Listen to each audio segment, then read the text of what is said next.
Snow Fun. It was winter on the island of Sodor. Everything was covered in a thick blanket of white snow, and it was making work difficult for the Fat Controller's engines. But Terence the tractor wasn't worried.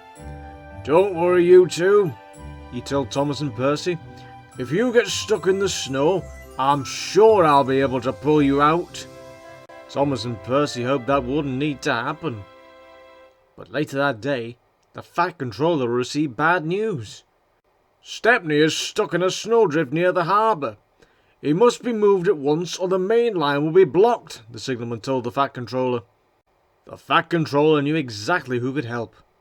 He hurried to the yard and asked Donald and Douglas to go out and rescue Stepney.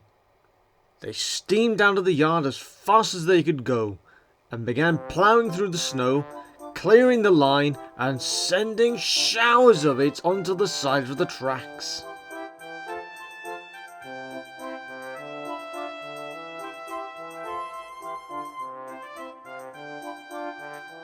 At last they found Stepney. "Oh, thank goodness," he sighed gratefully. "I'm glad to see you two."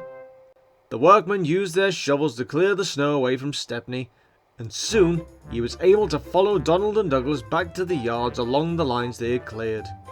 "Oh, thank you, you two," he puffed when they got back to the yard. "You were splendid." "Yes, indeed," said the Fat Controller. "Donald and Douglas, you've done so well, you can have the rest of the day off." The twins were pleased, but they decided to have a bit of fun with their day off. "We've got a snow pipe to our snowplows, Dougie. We should do something with it." Douglas was intrigued. "Well, did you hear in mind?" "I'll show you," Donald winked. Stepney watched them chuffing around the yard. They piled up the snow and pushed it around gently. "What are you up to?" he asked curiously. "You'll see soon enough," Donald grinned.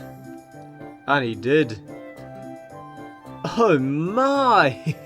Stepney laughed so loud that the Fat Controller heard him from his office and came out to see what was going on.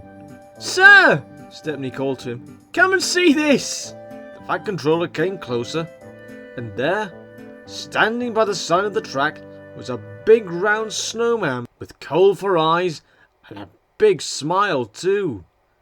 It looked just like the Fat Controller. "It's the Topham Snowman," chuckled Stepney. The Fat Controller turned to the engines. "Which one of you built this then?" Donald and Douglas squirmed and looked at each other. "It was him," they said together, one looking at the other. The Fat Controller turned and looked at Stepney. But he wasn't going to say who it was either. "It's very good," the Fat Controller said with a smile, "but it's not quite right." And with that, the Fat Controller took off his black top hat and placed it on the snowman's head. "Perfect!"